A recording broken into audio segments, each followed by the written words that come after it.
بسم اللہ الرحمن الرحیم۔ السلام علیکم۔ سچی کہانیوں میں خوش آمدید ویورز، آج پھر آپ کے لیے کسی کی زندگی پر بیتی ایک سچی کہانی لے کر حاضر ہوئی ہوں۔ نئے آنے والے ساتھیوں سے گزارش ہے کہ اگر ابھی تک آپ نے ہمارا چینل سچی کہانیاں سبسکرائب نہیں کیا تو اس کو لازمی سبسکرائب کیجیے۔ چلیں اپنی کہانی شروع کرتے ہیں۔ میں والدین کی اکلوتی تھی۔ ابو سرکاری آفیسر تھے۔ ان دنوں میں انگلش میڈیم اسکول میں پہلی جماعت کی طالبہ تھی جب یہ واقعہ ہوا۔ میں چھٹی کے دن اپنے گھر کے لان میں جھولا جھول رہی تھی۔ باہر سے آئس کریم والے کی آواز آئی۔ جیسے آئس کریم والا آیا، بچے تو ویسے ہی آئس کریم کے دیوانے ہوتے ہیں، میرا بھی آئس کریم کھانے کو جی مچل گیا۔ اس روز جمعہ تھا۔ چوکیدار نماز پڑھنے مسجد گیا ہوا تھا۔ میں نے گیٹ پر لگا بٹن دبایا تو آٹومیٹک لاک کھل گیا۔ میں باہر گلی میں جھانکنے لگی۔ اتنے میں ایک شخص ہمارے گیٹ پر آ گیا۔ اس وقت گلی بالکل سنسان تھی۔ اس علاقے میں سب بنگلے ہی بنگلے تھے، سبھی کے گیٹ بند تھے۔ اس آدمی کے پاس ایک گٹھری تھی اور وہ گٹھری سر پر رکھ کر غیر ملکی اسمگلنگ شدہ کپڑا آواز لگا کر فروخت کرتا تھا۔ مجھے جھانکتے پا کر جیب سے مٹھائی نکال کر دی۔ کہنے لگا، بیبی یہ کھا لو، بہت مزیدار ہے۔ میں 6 برس کی تھی۔ مٹھائی منہ میں ڈال لی، پھر نہیں معلوم کہ کیا ہوا، کیسے اور کہاں پہنچا دی گئی۔ ہوش آیا تو ایک اجنبی گھر میں تھی۔ غیر لوگ ارد گرد تھے۔ جو زبان وہ بول رہے تھے مجھے کچھ سمجھ نہیں آ رہی تھی۔ جو ہی احساس ہوا کہ اپنوں سے میں دور ہوں، اجنبی لوگوں میں گری ہوں، تو میں نے رونا شروع کر دیا۔ تبھی ایک مرد نے ڈانٹا، چپ ہو جاؤ ورنہ جان سے مار دوں گا۔ 6 برس کی بچی کی کیا اوقات، سہم گئی اور ہچکیاں لینے لگی۔ تب عورت کو مجھ پر ترس آیا، گود میں بٹھا کر پیار کرنے لگی۔ اس نے دوسری عورت سے کہا، چاول لا دو، میں اس کو کھلا دوں، یہ بھوکی ہوگی۔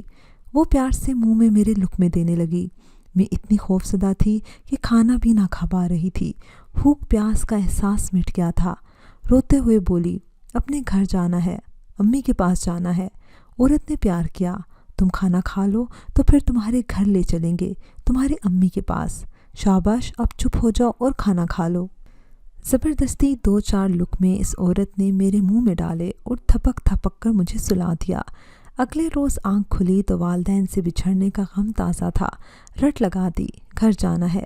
عورت جو شفیق تھی سمجھا رہی تھی، چپ ہو جاؤ، ضد نہ کرو ورنہ یہ لوگ تم کو جان سے مار ڈالیں گے۔ واقعی وہ بہت زیادہ سخت لوگ تھے۔ وہ کسی کو جان سے مارنے سے دریغ نہیں کرتے تھے۔ بندوقیں گویا ان کے ہاتھ میں کھلونے تھے۔ وہ مجھے بھی دیگر اغوا شدہ بچوں کے ساتھ بیچنے لائے تھے جن کو انہوں نے مختلف شہروں سے اٹھایا تھا۔ میری قسمت اچھی تھی کہ جس عورت نے پہلے دن میرے ساتھ پیار بھرا سلوک کیا تھا، اس نے اپنے شوہر کو مجھے لے جانے نہ دیا۔ اس عورت کا نام صفیہ تھا۔ وہ بہت خوبصورت تھی مگر بے اولاد تھی۔ اس کا دل مجھ پر آ گیا۔ شوہر سے کہا کہ اس بچی کو بیچنے مت لے جاؤ، یہ میرے پاس رہے گی، اسے میرے پاس رہنے دو، یہ بہت حسین اور معصوم ہے، میں اس کو پالوں گی۔ پہلے اس کا شوہر نہیں مانا، پھر راضی ہو گیا، مجھے بیوی کے حوالے کر دیا۔ یوں میں دور دراز کے ان پہاڑی علاقوں کا سفر کرنے سے بچ گئی جہاں فروخت کے لیے ہر جمعرات انسانوں کی منڈی لگتی تھی۔ جس نے مجھے گود لیا تھا وہ میرا بہت خیال رکھتی تھی، دن رات دلجوئی میں لگی رہتی۔ اس کا پیار پا کر رفتہ رفتہ مجھے صبر آنے لگا۔ وہ مجھے اپنے پاس سلاتی، اچھی پوشاک پہناتی، نہلا دھلا کر کنگھا کرتی اور کھانے کا خیال رکھتی۔ اس کا شوہر کئی روز بعد گھر آتا تھا۔ اس کا نام عادل تھا۔ وہ بھی میرا خیال رکھنے لگا۔ اس بے اولاد جوڑے کے دل میں اللہ نے رحم ڈال دیا۔ انہوں نے مجھے اپنی اولاد مان لیا۔ وقت گزرتے دیر نہیں لگتی۔ 7 برس بیت گئے۔ دیکھتے دیکھتے میں بڑی ہو گئی۔ وہ مجھے کراچی سے پشاور لائے تھے جہاں ان کا پختہ بڑا سا مکان تھا۔ اسکول نزدیک تھا۔ اماں صفیہ نے اسکول میں داخل کرا دیا۔ ان کے شوہر کو میں بابا جان کہنے لگی تھی۔ دن بدن یہ لوگ امیر ہوتے گئے۔ میں ان کے لیے خوشبخت ثابت ہوئی تھی۔ میرے آنے کے بعد ان کے پاس بے دریغ روپیہ آنے لگا۔ صفیہ اماں کہتی کہ یہ خوشحالی اس لڑکی کے نصیب سے ہے، انہوں نے میرا نام پلوشہ رکھ دیا۔ انسان کتنا بھی سنگ دل ہو، رب العزت چاہے تو مجھ سے ہو جاتے ہیں۔ دونوں میاں بیوی روز بروز مجھ پر مہربان ہوتے گئے، یہاں تک کہ سگے ماں باپ کی طرح چاہنے لگے۔ جب سمجھدار ہو گئی، ان لوگوں نے اپنوں کے بارے میں سوال کرتی तब बाबा जान मुझे डांट देते। मेरी यादों में अपने माँ बाप के चेहरे महफूज थे। अपना घर और स्कूल भी याद था। बेशक बचपन की तस्वीर अब धुंधला गई थी, जहन से महव न हुई थी। जब यकीन हो गया कि ये कुछ न बताएंगे तो पूछना ही छोड़ दिया। बाबा जान कोई ऐसा कारोबार करते थे जो बहुत पुरस्कार था। होश संभालते तक मालूम ना हो सका कि वो कौन सा कारोबार करते हैं और महीनों कहाँ गायब हो जाते हैं। क्योंकि मैं घर में अकेली होती थी, इसलिए मैं हर वक्त उदास रहती। अब घर में दिल नहीं लगता था। जो जो वक्त गुजरता गया, सोच सोच कर मैं परेशान होती रही। घर में शुरू से एक पुरानी मुलाजमा रहती थी। वो हर तरह से मेरा ख्याल रखती, लेकिन मैं अब बहुत ज़्यादा तन्हाई महसूस करने लगी थी। पापा के पास दौलत की फरावानी थी, तो मुझे बहुत सी सहूलतें भी मैसर थी। एक आज़ादी के सिवा मैं स्कूल जाती, लेकिन मालूम न था कि हम कहाँ रहते हैं और पड़ोस में कौन लोग आबाद हैं। किसी के घर जाने की मुझे इजाज़त न थी और ना कोई हमारे घर आता था। सवाए मुलाजमा अम्मा के मैं किसी से कलाम न कर सकती थी। चंद दिनों बाद अम्मा सफ़िया की तबीयत ख़राब रहने लगी और देखते ही देखते वो मुझे छोड़कर दूसरी दुनिया चली गई। उन्होंने मुझे माँ बनकर पाला था। मैं उनसे बेहद मोहब्बत करती थी। उनके जाने के बाद मैं और ज़्यादा उदास रहने लगी। जब बाबा आदिल दौरे पर जाते, खिदमतगार अम्मा मुझ पर निगरानी सख्त कर देती। स्कूल में लड़कियां खूब बातें करती, मैं घर में खामोश रहती। इनकी बातें सुनकर सोचती, या अल्लाह घर से बाहर की दुनिया कैसी होगी। पार्कों में मेले लगते हैं, इनका जिक्र हम जमात लड़कियों से सुनती। लोगों के घरों में शादियाँ कैसे होती हैं मुझे मालूम ना था। सहेलियाँ मेरे घर नहीं आ सकती थी और ना मैं उनके घर जा सकती थी। बस वाकफियत स्कूल तक ही थी। कभी कभी मैं खिदमतगार अम्मा से शिकवा भी करती कि तुम मुझे बाहर नहीं ले जा सकती। वो कहती, मैं मजबूर हूँ, खान ने मना किया है, इनकी हुक्म अदूली नहीं कर सकती। मैट्रिक के बाद मेरा तालीमी सिलसिला भी ख़त्म हो गया और घर बिठा दी गई। अब गेट से बाहर कदम निकालना मुहाल था। 2 साल ऐसे ही गुजर गए। मैं कहती थी, अगर अम्मा का सहारा ना होता तो शायद मैं खुदकुशी कर लेती। एक रोज़ बाबा जान आए और अम्मा से कहा, मेरी ज़िंदगी का भरोसा नहीं, दुश्मन बहुत हैं, चाहता हूँ पलवशा का निकाह कर दूँ। हफ्ते बाद कुछ लोग आएंगे और रस्म निकाह होगी। जब अम्मा ने मुझे बताया तो मैं बेहद खुश हुई कि अब ज़िंदगी में कोई तब्दीली आएगी। शायद खोई हुई खुशियाँ मिल जाएं और इन पुख्ता ईंटों की बुलंद दीवारों वाले मकान से निजात मिल जाए। हफ्ते बाद बाबा जान के साथ चंद लोग आए। वो नौजवान भी हमरा था जिसके साथ मौलवी साहब ने मेरा निकाह पढ़वाया था। खामोशी से मेरा निकाह हुआ। बाद में मालूम हुआ कि इस बुलंद 4 दीवारी वाले मकान में एक नहीं बल्कि 2 कैदी रहेंगे। जिसके साथ निकाह हुआ वो एक लावारिस लड़का था। एक हादसे में इसके वालिदैन फोत हो गए थे। किसी ने अपनी सरपरस्ती में ले लिया। इस बेचारे कमसिन लड़के को बाद में फ़रोख्त करके इंसानों की मंडी में लाया गया तो बाबा जान ने इसे ख़रीद लिया। इनको काम काज के लिए एक मुलाजिम लड़की की अशद ज़रूरत थी। उन्होंने इसका नाम दिलावर रखा। दिलावर को वो कभी घर नहीं लाए थे, जाने कौन से किले में रखा हुआ था। हाँ, अक्सर कारोबारी दौरों पर वो साथ रखते थे। इन्हें ख्याल आया, क्यों ना पलवशा की शादी लावारिस लड़के से कर दूँ। सुना था बाबा जान भी एक लावारिस शख्स था जिसका कोई अपना नहीं था।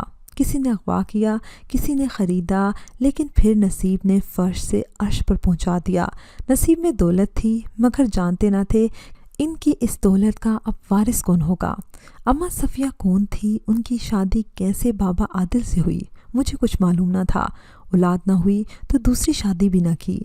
अपने पुरस्कार कारोबार में लगे रहे और धन दौलत में इजाफा होता रहा। ये कुछ इंसानों की किस्मत भी है कि इनको अल्लाह सब नेमतें अता करता है मगर औलाद नहीं देता। बाबा आदिल भी ऐसे ही लोगों में थे। दिलावर ने बताया था कि मैं भी तुम्हारी तरह बाबा जान का कैदी हूँ। वो मुझसे शफ़क़त बरतते हैं मगर मैं इनका ग़ुलाम हूँ। खिदमत के लिए मुझे ख़रीदा था। मेरी अतात से बहुत खुश हुए और मेहरबान हो गए, लेकिन बाबा का असूल है कि वो हमारी खुली दुनिया में जाने की इजाज़त न देंगे कि कहीं हम बागी ना हो जाएं। मैंने कहा, दिलावर हम कैदी हैं या आज़ाद, अब इससे कोई फ़र्क नहीं पड़ता। मुझे खुशी है कि तुम आ गए हो और मैं तुम्हारे साथ रहती हूँ। जी बहल गया है। मुझे अब बाहर जाने और दुनिया देखने की चाह नहीं रही। वो खुशी थी कि तन्हाई का साथी मिल गया था, पर दिलावर खुश न था। वो उदास रहता था। बाबा जान के पुरस्कार कारोबार से वाकिफकार था। बाहर की दुनिया में घूमना फिरना और उसे आज़ादी पसंद थी, मगर वो इसको नज़रबंद रखते थे, जबकि दिलावर को अब ये कैदियों जैसी ज़िंदगी कबूल नहीं थी। बाहर की दुनिया के लिए इसकी रूह बेचैन रहती थी। जिस घर में हम रहते थे वहाँ असला बरदार पहरेदार थे और हम दरवाजे से कदम बाहर नहीं निकाल सकते थे। एक रोज़ दिलावर ने घर से भागने का मंसूबा बनाया, लेकिन वो पकड़ा गया। अब मैं अपने बेटे और अम्मा के सहारे जी रही थी। यकीन हो गया था कि इस ऊंची दीवारों वाले मकान में मैं कैद रहकर मर जाऊंगी। सोचती थी तब मेरे बच्चे का क्या होगा। बाबा जान अगरचे इसको बेहद प्यार करते थे। जब घर आते थोड़ी देर गोद में लेते, जिससे अंदाज़ा होता था कि इसके जिस्म में भी दिल धड़कता है। लेकिन आज़ादी पर पाबंदी लगाकर इन्होंने ख़ुद को एक अजीब व गरीब शख्स बना लिया था। मैं क्या कोई भी इनको समझ न सका, हत्ता कि अम्मा सफ़िया भी, जिससे वो बेहद मोहब्बत करते थे। मुझको अम्मा सफ़िया की कहानी नहीं मालूम। कई बार अम्मा से पूछा तो इन्होंने कुछ ना बताया। हालांकि वो इस घर के बहुत से राज़ों से वाकिफ़ थी और इन्होंने लड़कपन में बाबा जान की निगहदाश्त भी की थी। गालबन बाबा आदिल भी किसी का ग़ुलाम बच्चा था। बाद में वो आदमी किसी की गोली का निशाना बन गया। अम्मा की बाबा जान बेहद इज़्ज़त करते थे, मगर वो औरत थी, इनकी दस्ते नगर थी, तभी इनसे बेहद डरती थी और मुझे कुछ न बताती थी। कभी कभी बाबा जान बहुत संग दिल हो जाते। जब इनका कोई ग़ुलाम हुक्मदुली करता, वो इसको गोली मार कर हलाक कर देते और उसका जस्ते खाकी संगलाख पहाड़ से नीचे फेंक देते कि गिद्ध और चील ज़ियाफ़त उड़ाएं। बाबा जान का एक गोदाम वतन के सरहद से आगे किसी दूसरे मुल्क की सरहद के करीब था, जहाँ वो अपना स्मगलिंग का माल रखते थे। ये बात मुझे बाद में पता चली। एक बार चेक पोस्ट पर इनकी गाड़ी को रोकने का इशारा किया गया। वो ना रुके तो मुहाफ़िज़ों की गोली का वो निशाना बन गए। जब खबर मिली कि इनको गोली लग गई है, मैं धाड़े मार मार कर रोने लगी। जानती थी कि वो संगदिल थे, मगर मेरे मुहाफ़िज़ तो थे। अब मेरी हिफाजत करने वाला कोई ना रहा था। मेरी खबरगिरी करने वाला मौत की नींद सो चुका था। जो बाबा जान के राजदान थे, सबसे ज़्यादा ख़तरा मुझे उन्हीं से था। यकीनन सब माल व मता पर इनकी नज़र थी। जिस जगह मैं रह रही थी, खिदमतगारों ने इस पर कब्ज़ा कर लिया। मुझे इनसे जान का ख़तरा महसूस होने लगा। ज़्यादा फ़िक्र अपने बेटे की थी। सोचती थी जिस शख्स ने मुझे पाला, ज़िंदगी की अमान, हर सहूलत दी, ज़रूर इसने मेरे बारे में कुछ सोचा होगा, कोई वसीयत रकम की होगी। लेकिन अफसोस, बाबा ने मुझे किसी अमर से आगाह न किया। शायद इनको यकीन था कि अभी और ज़्यादा अरसा वो जिएंगे। इंसान की ज़िंदगी का भरोसा नहीं। आदमी कांच का खिलौना है और मौत एक अटल हकीकत है, जिससे कोई ज़ी रूह इनकार नहीं कर सकती। बाबा जान भी इस दुनिया से खाली हाथ चले गए।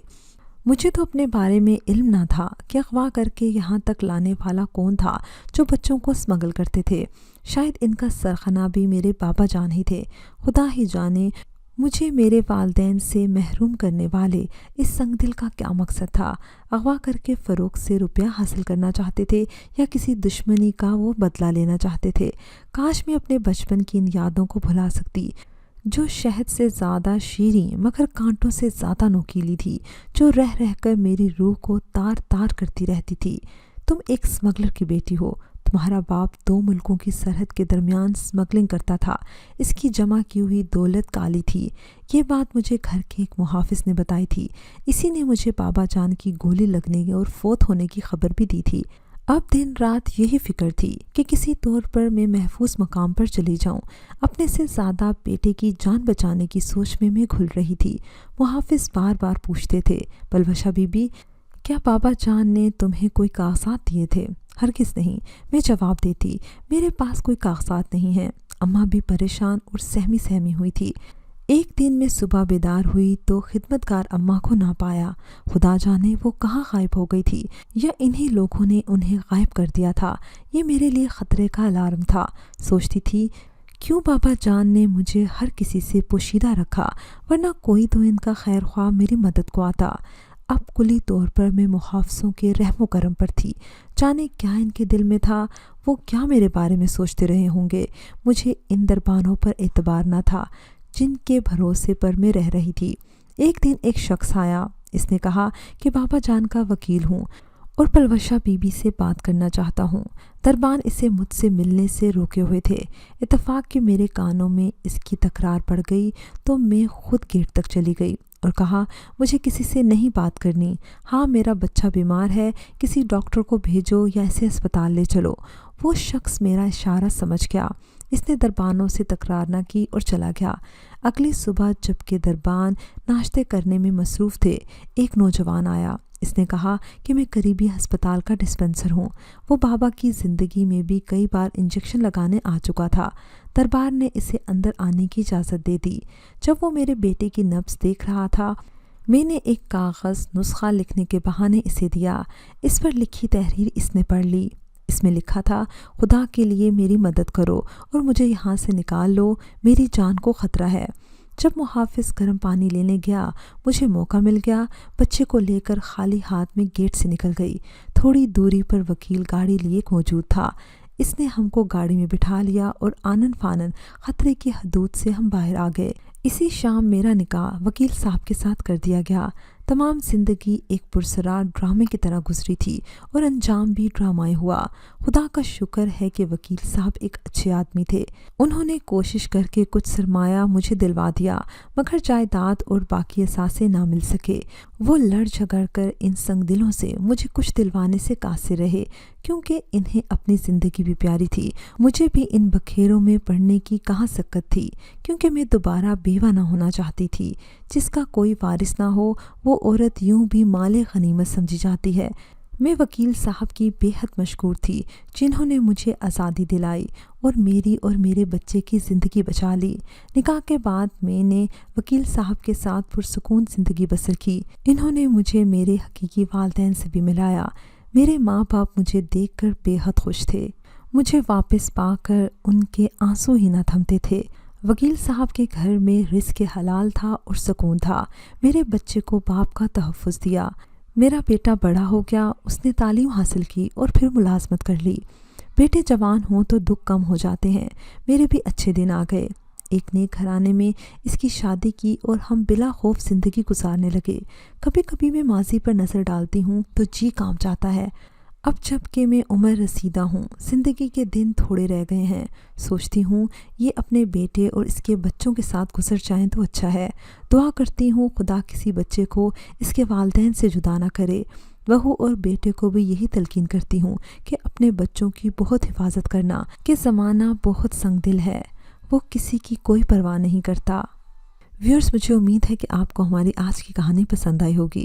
اگر کہانی پسند آئی ہے تو اس کو لائک کیجئے، شیئر کیجئے اور کمنٹ سیکشن میں اپنی رائے کا اظہار لازمی کیجئے گا۔ اگر ابھی تک آپ نے ہمارا channel Urdu story plus subscribe نہیں کیا تو اس کو لازمی سبسکرائب کیجئے اور ساتھ لگے بیل آئیکن کو بھی پریس کر لیں تاکہ آپ کو ہماری ہر نیو ویڈیو کی نوٹیفیکیشن بھی ٹائم پر ملتی رہے۔ اگلی ویڈیو تک اجازت دیجئے۔ اللہ حافظ۔